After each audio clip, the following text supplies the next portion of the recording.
اس Urdu column کو پیش کرنے میں ہمارے ساتھ تعاون کیا ہے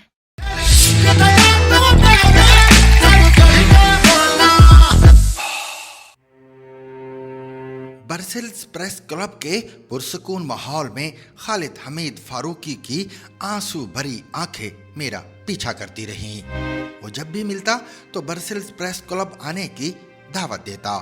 پورے یورپ میں متحرک اس صافی دوست سے کبھی پیرس، کبھی برلن، کبھی جنیوا اور کبھی ایمسٹرڈم میں کسی کانفرنس میں ملاقات ہوتی تو وہ بڑے پیار سے کہتا کہ صرف ایک دن دے دو، صبح اپنی گاڑی میں ڈرائیو کر کے آپ کو برسلز لے کر جاؤں گا، پریس کلب میں آپ کی عزت افزائی کروں گا اور شام تک جہاں کہیں گے واپس چھوڑ دوں گا۔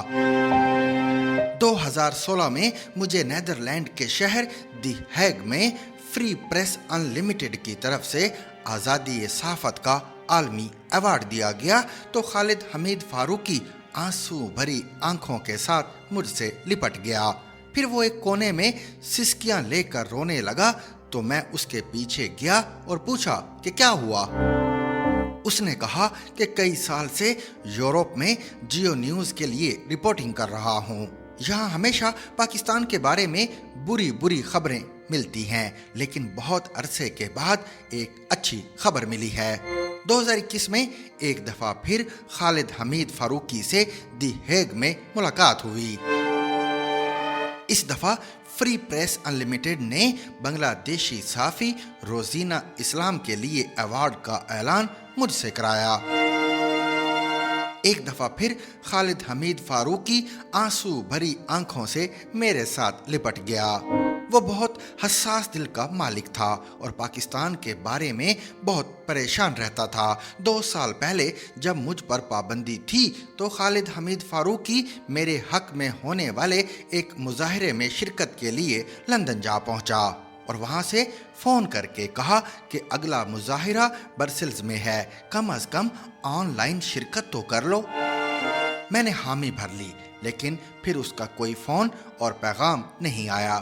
گزشتہ ہفتے میں برسلز پریس کلب میں داخل ہوا تو خالد حمید فاروقی برسلز کے ایک قبرستان میں ابدی نیند سو رہا تھا، لیکن اس کی آنسو بھری آنکھیں وہاں میری منتظر تھیں۔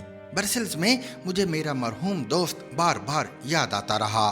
یورپی ایکسٹرنل ایکشن سروس یورپی یونین کا محکمہ خارجہ کی دعوت پر کچھ دیگر پاکستانی صحافیوں کے ساتھ برسلز پہنچا تو سب سے پہلی ملاقات یورپی یونین کے ترجمان برائے امور خارجہ پیٹر سانتو کے ساتھ تھی اور انہوں نے ملاقات کے آغاز میں ہی خالد حمید فاروقی کا ذکر کر کے ہمیں خوشگوار حیرت میں مبتلا کر دیا۔ پیٹر سانتو نے خالد حمید فاروقی کا ذکر ایک ایسے کونا مشق صحافی کے طور پر کیا جس کا سب سے بڑا ہتھیار اس کے سوالات ہوا کرتے تھے۔ سانتو نے کہا کہ خالد حمید فاروقی کی وفات کے بعد ایک بھارتی صحافی ہم سے مشکل سوال کرتا ہے تو ہمیں فاروقی یاد آ جاتا ہے۔ برسلز میں ایک غیر ملکی سفارتکار کی زبان سے فاروقی کی تحسین سن کر میرا سر فخر سے بلند ہو گیا۔ فاروقی کا تعلق لاڑکانہ سے تھا، لیکن تعلیم کراچی میں مکمل کی اور جب جنرل ضیاء الحق کے جبر کا دور شروع ہوا تو اس نے یورپ میں پناہ لے لی۔ پاکستان سے دور ہونے کے باوجود اس کا دل پاکستان میں اٹکا رہتا۔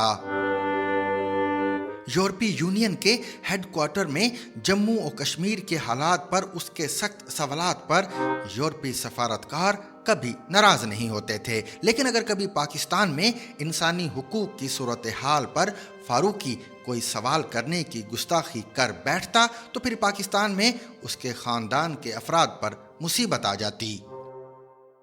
یورپی انسٹیٹیوٹ فار ایشین اسٹڈیز کے زیر اہتمام برسلز میں ایک سیمینار کے دوران بھی بہت سے مقامی صحافیوں نے خالد حمید فاروقی کی پیشہ ورانہ قابلیت کو سراہا۔ میں نے پوچھا کہ آپ کو ہمارے دوست کی کون سی خوبی بہت اچھی لگتی تھی۔ ایک سینئر یورپی سفارتکار نے کہا کہ خالد حمید فاروقی اپنے رویے سے اپنے آپ کو ہم پر مسلط نہیں کرتا تھا۔ اس کے سوال میں بہت کاٹ ہوتی، لیکن لہجے میں بدتمیزی اور تضحیک نہیں ہوتی تھی۔